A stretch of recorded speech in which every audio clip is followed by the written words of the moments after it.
ہمیں براڈلی تمام رائٹس کا پتہ ہے، ہمیں پتہ ہے کہ اسلام ہمیں کیا حق دیتا ہے. تو میں آج جو آپ کے ساتھ سیشن کرنا چاہ رہی ہوں نا، میں اس کو تھوڑے سے ایک ڈفرینٹ اینگل کے ساتھ لے کے چلوں گی. یعنی جسے کہتے ہیں نا کہ آپ کو گراس روٹ لیول پہ اس ایشو کو ایڈریس کرنا پڑے گا، کیونکہ ہم جو ایڈریس کر رہے ہیں نا، وہی بات ہے کہ ہم پورا سال سوئے رہتے ہیں.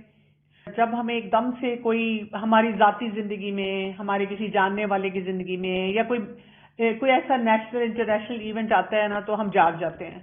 اور ہم جب جاگتے ہیں تو اس کے بعد ہم بہت اپسیٹ ہو جاتے ہیں، اور پھر ہم اسلام کو بلیم کرنا شروع کر دیتے ہیں. تو میں یہاں پر سب سے پہلے یہ سوال پوچھنا چاہوں گی تمام آڈینس سے جو یہاں پہ آپ کے ساتھ ہے، ڈو وی بلیو ان اللہ سبحانہ وتعالیٰ کہ نہیں؟ کیا ہم مانتے ہیں کہ اللہ تعالیٰ ہمارا خالق ہے، وہ مالک ہے، ہم اس کی کریشن ہیں، جو اس کی میجسٹی ہے، جس طرح کا وہ پرفیکٹ بینگ ہے، ہم ویسے نہیں ہیں؟ کیا ہم یہ مانتے ہیں؟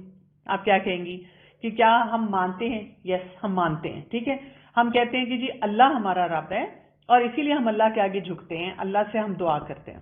دوسرا سٹیپ آ جاتا ہے کہ جب ہم یہ کہتے ہیں کہ آئی بلیو ایک رب ہے، ایک ذات ہے، میں نے اسی پہ سب کچھ ماننا ہے، تو پھر ہمیں ایک اور بات بھی ماننی پڑے گی جس کو کہتے ہیں نا کاز اینڈ افیکٹ.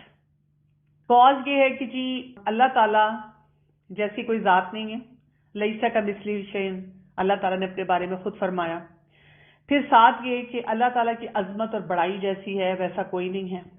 تو پھر جو سسٹم اللہ تعالیٰ نے دیا ہے، جو کائنات میں پورا ورک کر رہا ہے، ہمیں یہ ماننا پڑے گا کہ اس جیسا سسٹم بھی کوئی نہیں ہے. یہ ہمارا دوسرا سٹیپ آ جاتا ہے.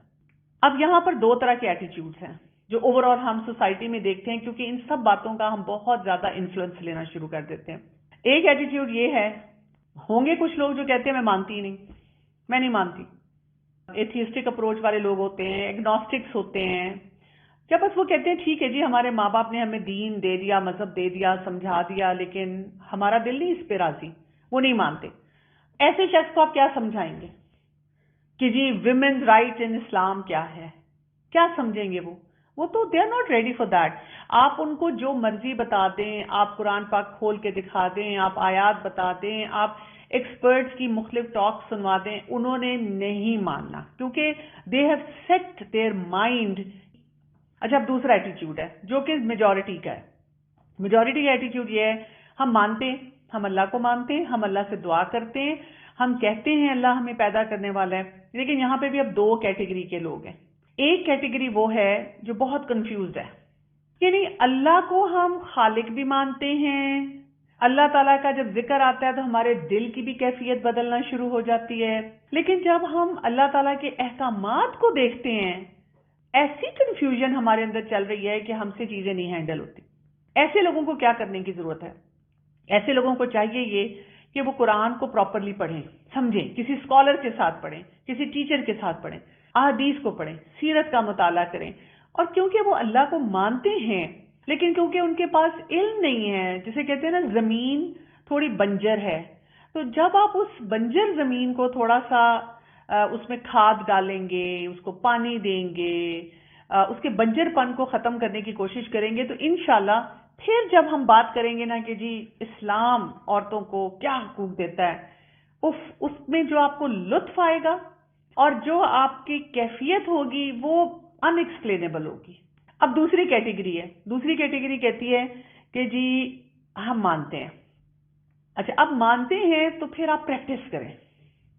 اگر آپ مان رہے ہیں، آپ کہہ رہے ہیں اللہ کا حکم ہے، تو جو بھی آپ کو نظر آتا ہے ہم اس کو پھر پریکٹس، کیونکہ یہ پھر وہی بات ہے کہ وہ ڈیپ ڈائیورز بنیں گے، وہ پھر سوسائٹی میں بھی جا کے بتا سکیں گے، ان کا خود دل گواہی دے گا کہ جو ہم کر رہے ہیں وہ بالکل درست ہے. اچھا، اب تھوڑا سا اس سے آگے چلتے ہیں. ہم اس وقت یہ ایک جسے کہتے ہیں نا فارمولا لے لیتے ہیں کہ جی ہم مان رہے ہیں کہ مسلمان ہونے کے ناطے کہ اللہ سبحانہ وتعالیٰ کی ذات، اس کی بڑائی، اس کا سسٹم پرفیکٹ. اب اللہ تعالیٰ نے جو اپنی کریشن بنائی، پوری مخلوق کو بنانے کے بعد ہر ایک کو ایک جاب ڈسکرپشن دے دی، ہر ایک کو بتا دیا. آسمان کو بتا دیا اس نے کیا کرنا ہے، سورج کو بتا دیا، چاند، ستارے، جتنی نباتات ہیں، اینیملز ہیں، مطلب جتنے ریسورسز ہیں، گیلیکسیز ہیں، ہمارے جسم کے اندر جو کچھ ہو رہا ہے، ہر ایک کو اللہ تعالیٰ نے بتا دیا آپ نے کیا کرنا ہے.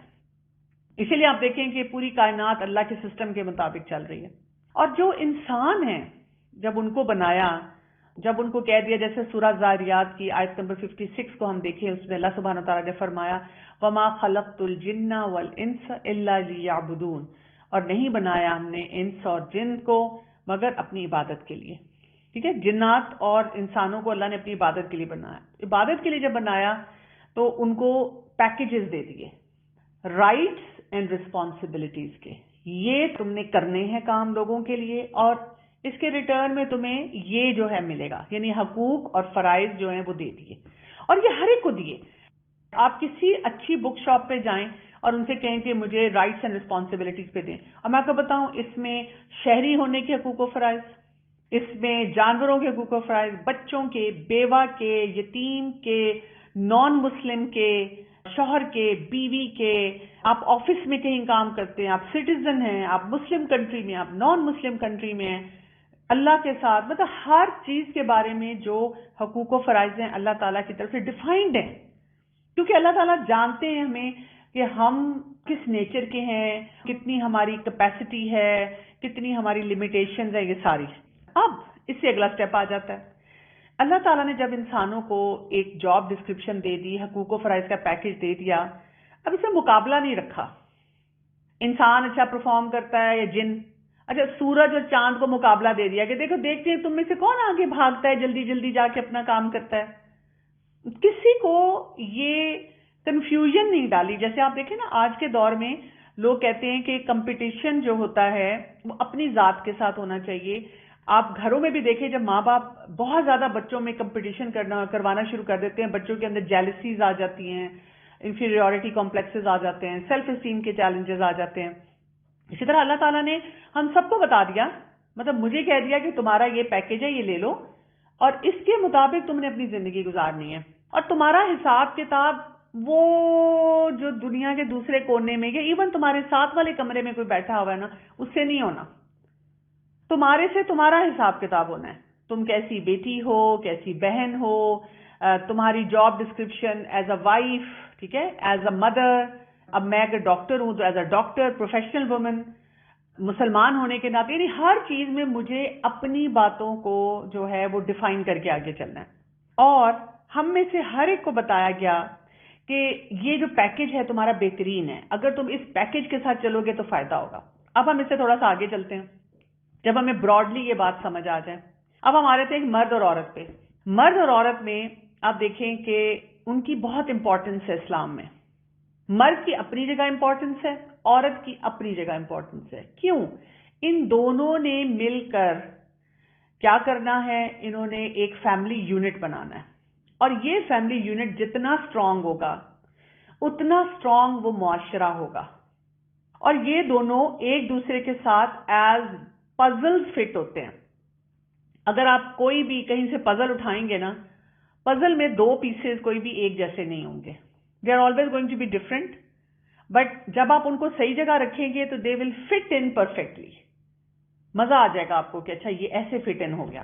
اب اللہ تعالیٰ نے اسی وجہ سے مرد کو اور عورت کو ایک جسے کہتے ہیں سسٹم دے دیا کہ دیکھیں آپ نے اگر یہ گھر چلانا ہے نا، اس میں آپ کو پھر وہی بات ہے جاب ڈسکرپشن مل گئی، کسی ایک کو لیڈ کرنا پڑے گا. اور اللہ تعالیٰ نے کیونکہ مرد اور عورت کو ڈفرینٹ بنایا، ہم جتنا مرضی کہیں کیوں میں کیوں نہیں لیڈ کر سکتی، میں کیوں نہیں یہ کام کر سکتی، لیکن بائی لارج ہمیں دیکھنا ہے. ہم میڈیسن میں پڑھتے ہیں، ہمارے ٹیچرز ہمیں کئی دفعہ بون دیتے ہیں اور پوچھتے ہیں کہ یہ مرد کی بون ہے یا عورت کی ہے. اب میں کہوں کہ یہ جو عورت ہے نا یہ پروٹیسٹ کرے گی اگر میں نے کہہ دیا غلطی سے یہ اس کی ہے. ہمیں بونی اٹیچمنٹ سے پتا چلتا جاتا ہے کہ یہ مرد کی ہے یا عورت کی ہے. ہمارے باڈی آرگنز ڈفرینٹ ہیں کہ نہیں ہیں؟ پیدائشی طور پہ ہم ڈفرینٹ ہیں، ٹھیک ہے. ایون آپ دیکھیں آپ لیب ٹیسٹ کروانے جاتے ہیں، اب ہم کہیں کہ وہ بھی کیا ہیں، پریجوڈسڈ ہیں، ان کو بھی فیمنزم کے بارے میں بتانا پڑے گا. آپ دیکھیں جب آپ بلڈ ٹیسٹ کرواتے ہیں ایک طرف آپ کی رپورٹ لکھی ہوئی ہے اور ایک طرف لکھا ہوتا ہے میل ویلیوز اینڈ فیمیل ویلیوز، الگ الگ ان کی لکھی ہوئی ہیں، ٹھیک ہے. سائیکالوجسٹ سے پوچھ لیں, ایکسپرٹ سے پوچھ لیں, کسی فیلڈ میں چلے جائیں, میڈیسن میں, ہر جگہ میں پتہ چلتا ہے man is different, female woman is different. ان دونوں کو کہا گیا کہ اپنے اپنے رول کو سمجھو اور اس کو پرفارم کرو. اب ہم اس سے اگلے سٹیپ پہ آ جاتے ہیں. اس سے اگلا سٹیپ یہ ہے کہ اسلامک لا نے تو عورت کو بہت ویلیو دے دی, بہت ویلیو دے دی. پرابلم کیا ہے؟ It is not applied. یعنی آپ قرآن کھولیں, آپ احادیث پڑھیں, عورت کا جو مقام ہے میں کہتی ہوں مرد کا وہ نہیں ہے. یعنی اللہ تعالیٰ نے عورت کو اتنی آزادی دی, اتنی ریلیکسیشن دی اور اتنی پروٹیکشن دی کہ کسی اور مذہب میں نہیں ملے گی. مسئلہ یہ ہے کہ ہمارے پاس لا موجود ہے لیکن اصل فرسٹریشن ہماری یہ وہ اپلائی نہیں ہو رہا. اچھا, اب وہ جو اپلائی نہیں ہو رہا تو ہم پھر اس کی باریکی کو نہیں سمجھ رہے. اب باریکی کیا ہے؟ میں نے کچھ لسٹ میں بنا رہی تھی اپنے سامنے. مثلا وراثت, وراثت میں ایک عورت کو اس کا حق نہیں دیا جاتا, اور یہ بڑی بڑی اچھی فیملیز میں ہے. یعنی جو عام گھرانے ہیں ان میں تو یہ مسئلے مسائل چل ہی رہے ہیں, لیکن وراثت میں نہیں دیا جا رہا. لیکن آپ مجھے بتائیں, میں یہ پوچھتی ہوں کہ ہم یہ تو کہتے ہیں کہ دس از میل ڈومینیٹڈ سوسائٹی, اس کو وراثت میں حق نہیں ملا, لیکن وہ جو ماں بیٹھی ہوئی تھی وہ اپنے بیٹوں کو کیا سکھا رہی تھی؟ وہ جو بہن بیٹھی ہوئی تھی, وہ جو بیوی تھی, یعنی اگر میرا ہسبینڈ اپنی بہنوں کو ان کا حق نہیں دے رہا تو میں کیا کر رہی ہوں ایز اے فیمیل؟ میں نہیں کہ دیکھیں نا, اس طرح کی فیمیل تو کہہ رہی ہیں بھائی نے حق نہیں دیا, لیکن میں بھی تو ساتھ بیٹھی ہوئی ہوں, میں بھی تو فیمیل ہوں. کہنے کا مطلب یہ ہے اس وراثت کے حق کو دینے میں بھی اتنی خواتین انوالوڈ ہیں جو اپنا رول نہیں پلے کر رہی. یعنی وہ یہ نعرے تو اٹھوا رہی ہیں, یہ فرسٹریشن تو کروا رہی ہیں کہ جی عورت کو حق نہیں مل رہا. اچھا, ہریسمنٹ پہ آ جائیں. ہریسمنٹ کا ہمارا بہت بڑا مسئلہ ہے کہ جی ہماری بچیاں لیڈیز نکلتی ہیں تو ان کو بہت تنگ کیا جاتا ہے. اب آپ دیکھیں کہ اس کے لیے ہمارے سسٹم میں سمپل سی بات دے دی گئی تھی, بریڈ ارنر کون ہے؟ کون ہے؟ میل ہے. مرد کو کہا گیا, جس میں اس کو قوام کا درجہ دیا گیا, وہاں اسے بتایا گیا اس لیے کہ تم کماتے ہو اور تمہارا فرض ہے کہ تم کماؤ گے اور تم گھر والوں پہ لگاؤ گے. یہ رول کیوں بنایا گیا تھا؟ تاکہ ایک معاشرے میں عورت کو پروٹیکشن دی جائے, وہ اپنے گھر پہ فوکس کر سکے. یہ نہیں کہ اس کو گھر میں قید کیا گیا ہے, بلکہ اللہ تعالیٰ کو پتا ہے نا کہ مرد کا کیا نیچر ہے, عورت کا کیا نیچر ہے, تو اس کی پروٹیکشن کے لیے کیا گیا. اچھا, پھر اب ہم دیکھیں کہ اگر ایک لڑکی جو ہے نکلتی ہے, کو فرض کریں مرد بھی کما کے لا رہا ہے, لیکن اس کو وہاں پر جیسے اپنی جاب پہ جانا ہے یا ایجوکیشن کے لیے نکلنا ہے, تو اگر وہ کام کرنا چاہتی ہے, وہ ٹیلنٹڈ ہے, وہ پوٹینشیل والی ہے, یا یہ کہ اس کی گھر کی ایسی نیڈ ہے, تو پھر وہ کیا کرے؟ وہ کیا کرے؟ وہ اپنی باؤنڈری سیٹنگ کے ساتھ جائے. عورت کو سمجھایا گیا کہ تم کس طرح بات کرو گی, مردوں کے ساتھ کیسے بات کرو گی, تمہارا ڈریس کوڈ کیسا ہوگا, تم نے کتنی دیر باہر رہنا ہے, کتنے کام کے لیے باہر رہنا ہے, کیسے تمہارا بیہیویئر ہوگا, کیسی تمہاری انٹریکشن ہوگی. مرد کو بھی سکھایا گیا. سب سے پہلے تو مرد کو کہا گیا تھا کہ آنکھیں اپنی نیچی رکھو, don't look at her, don't stare at her. پھر آپ دیکھیں کہ کتنے گھر ہمارے ایسے ہیں جہاں پہ مرد موجود ہیں, بھائی موجود ہیں, باپ موجود ہیں, لیکن وہ بیکار ہیں, نکمے ہیں, کام نہیں کرتے. میں پرسنلی کتنی خواتین کو جانتی ہوں, وہ یہ کہتی ہیں کہ جی وہ میرے ہسبینڈ کو نا نوکری نہیں مل رہی. اب جیسے کووڈ کی وجہ سے آپ دیکھیں کہ سچویشن اور ڈیفیکلٹ ہو چکی ہے, بہت سے گھروں میں لوگوں کو نوکریاں وغیرہ نہیں مل رہی ہیں, دے آر ورڈ. اچھا, وہ خواتین پتہ کیا کہتی ہیں؟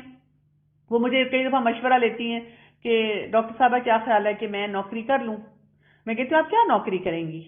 وہ کہتی میں جی 3-4 ٹیوشنز پڑھا لوں گی. تو میں کہتی ہوں آپ کے ہسبینڈ کیا کرتے ہیں؟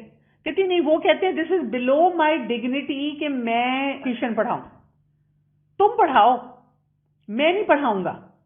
اچھا, اور وہی بات ہے کہ پھر ان کی ماں بہنیں باقی بھی تو فیمیلز گھر میں ہیں, وہ کیوں نہیں ان کو کہتی؟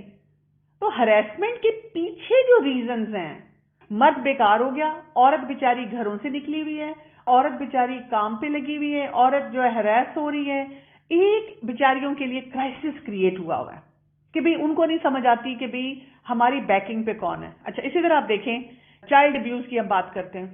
اچھا, اس پہ بھی ذرا سی بات کرو اور کہو کہ بچوں کے لباس ٹھیک کریں, حیا لے کے آئیں, تو فوراً لوگ کہتے ہیں کہ چھوٹے سے بچے کے لباس کو بھی کیا ہے, عجیب و غریب ہم جملے شروع کر دیتے ہیں. دیکھیں اگر ہماری سوسائٹی میں چائلڈ ابیوز زیادہ ہے تو پورنوگرافی کے اوپر کون کام کر رہا ہے؟ اس کو کون روک رہا ہے؟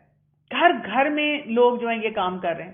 اسی طرح آپ دیکھیں کیئر ٹیکرز کو کیا سکھایا گیا اسلام میں کہ کیئر ٹیکرز نے کس طرح سے اپنی رسپانسبلٹی کو جو ہے وہ کرنا ہے. اسی طرح سے ماں کو فری نہیں کیا جاتا. ایک خاتون جو ہے وہ بڑے بڑے خاندانوں میں بیچاری پسی ہوئی ہے, اس کو بس مرد نے کہا ہوا ہے یا باقی کا لیڈیز نے بھی کہا ہوتا ہے کہ جی اب یہ بہو ہے تو یہ سارے خاندان کی خدمت کرے. اچھے اچھے گھروں میں نے دیکھا ہے کہ جی نوکروں کو فارغ کر دیا جاتا ہے اور وہ بیچاری جو ہے وہ بچوں کو ٹائم نہیں دے پاتی. بچے اس کے کئی دفعہ ابیوز ہو رہے ہیں اور بہت ساری زیادتیاں ہو رہی ہیں کیونکہ وہ جی گھر والوں کے سارے کام کر رہی ہے کہ جی یہ بہو سے ہی ہم نے سارے کام کروانے. اچھا پھر آپ دیکھیں کہ ولی کی بات آ جاتی ہے. ولی کے اوپر بھی بڑی لوگ باتیں بناتے ہیں. دیکھیں ولی کو ایجوکیٹ کیوں نہیں کیا جاتا؟ ایک ماں ہی ہے, ایک عورت ہی ہے نا, وہ اس کو ایجوکیٹ کیوں نہیں کر رہی کہ بیٹا تم اپنی بیٹی کے لیے ولی ہوگے, اپنی بہن کے لیے ولی ہو, تو جہاں جہاں تم ولی ہو تو you need to understand that role. یہ تمہاری انا کا مسئلہ نہیں ہونا چاہیے. ماں نے اگر بچپن سے سکھایا ہوگا تو وہ بہت سارے فیکٹرز کو انڈرسٹینڈ کرے گا لڑکا جو ہوگا کہ بڑا ہو کے. ہماری جیسے کئی لوگ مائیں کہتی ہیں کہ میں نے بڑی کوشش کی لیکن گھر میں ہمارا وہ سسٹم ایسا ہے کہ جی باقی لوگوں نے اسے سکھا دیا. اس لیے کہ بہت سی خواتین سینسیبل طریقے سے میٹرز کو اپروچ نہیں کرتی.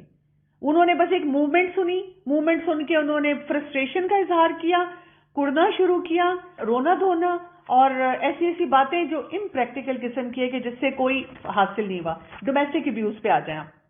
ڈومیسٹک ابیوز بھی جو ہے اس کی جتنی شکلیں ہمیں نظر آتی ہیں, آپ سوچیں شادی سے پہلے کتنی بچیوں کو ایجوکیٹ کیا جاتا ہے. ہم اگر ایجوکیٹ کرتے ہیں تو یہ کہتے ہیں اگر تم پہ کسی نے ہاتھ اٹھایا گھر چھوڑ کے آ جانا.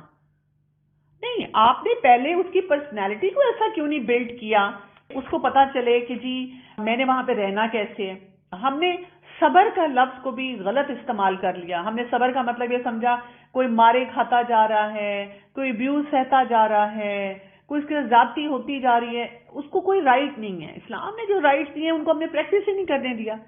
تو میں جو اصل بات آپ سے کہوں گی نا, جس چیز کے اوپر ہمیں توجہ دینے کی ضرورت ہے, اپنے آپ کو اور دوسرے لوگوں کو ایجوکیٹ کرنے کی ضرورت ہے. اور ایجوکیشن یہ نہیں ہے کہ ہم ویمنز لبریشن کے نام پہ ایجوکیشن کریں. جو میں نے بات شروع کی تھی نا, اللہ کی عظمت کو جانیں, اللہ تعالیٰ نے جو احکامات دیے ہیں ان کو سمجھیں, ان کو امپلیمنٹ کریں اپنی لائف میں اور اپنے جو ارد گرد لوگ ہیں ان کی لائف میں, ان کو فیسیلیٹیشن دیں. کیوں؟ اگر ہم کہیں گے کہ نہیں یہ سسٹم ہمیں کچھ نہیں دے رہا, اسلام نہیں ہمیں کچھ دیتا, اور ہم ریبیل کریں گے تو پھر کیا ہوگا؟ ہم سفر کرتے ہیں اور یہ ہمیں سوسائٹی میں نظر آ رہا ہے. اور جب وہ سفر کرتے ہیں تو سسٹم موو کرتا ہے, سسٹم نہیں رکتا کسی کے لیے. مثلا دیکھیں نا, گھر میں اگر آپ کا نوکر ملازم جو ہے وہ آپ کو تنگ کرے, یا کسی آپ آرگنائزیشن میں کام کر رہے ہیں اور آپ کے میں نے نہیں یہ کام کرنا, تو وہ سسٹم آپ کو نکال دیتا ہے, ڈسکارڈ کر دیتا ہے. سسٹم نہیں رکتا, سسٹم آگے بڑھ جاتا ہے.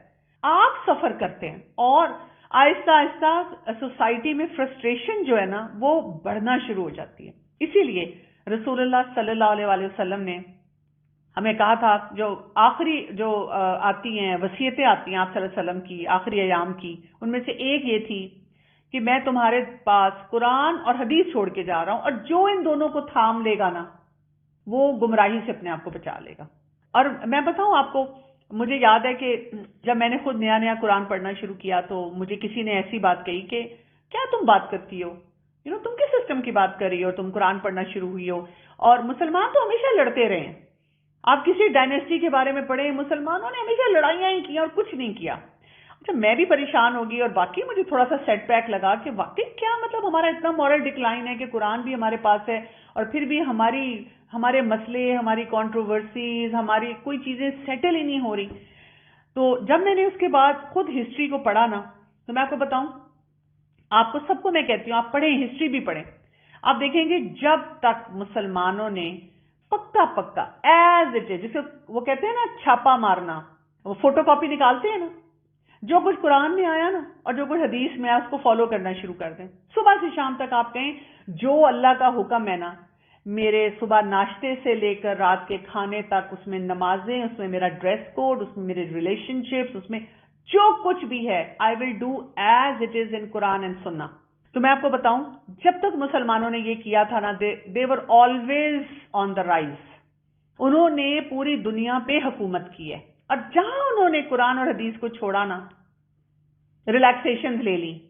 رسول اللہ صلی اللہ علیہ وسلم نے ایک حدیث میں کیا فرمایا کہ دنیا مومن کے لیے قید خانہ ہے. کیا مطلب ہے اس کا؟ یہ نہیں ہو سکتا کہ آپ قرآن اور سنت کے مطابق زندگی گزار رہے ہیں اور پھر آپ کے مزے وہ والے بھی ہوں جو ساری دنیا کے. یہ نہیں ہو سکتا. آپ کی بہت سی گیدرنگز کم ہوں گی جو دنیا میں لوگ کر رہے ہیں.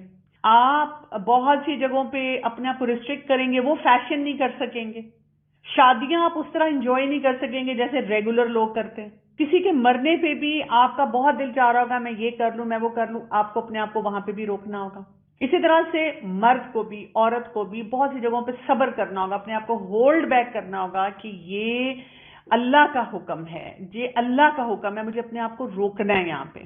تو اصل چیز یہ ہے کہ ہم جب تک اصل وہ جسے کہتے ہیں نا چیزوں کو نہ سمجھیں، حقیقت کو نہ سمجھیں، اس سے ہم جتنا بھاگتے رہیں گے نا، ہر دفعہ یہ موومنٹس ہوں گی، ہم پریشان ہوں گے، ہم فرسٹریشن میں سوال اٹھائیں گے اور ہمیں کوئی سلوشن نہیں ملے گا. تو بس یہ میرا ایک پرسپیکٹیو ہے جو میں نے آپ کو بتایا. اب اگر آپ کچھ پوچھنا چاہیں تو پلیز ضرور پوچھیے.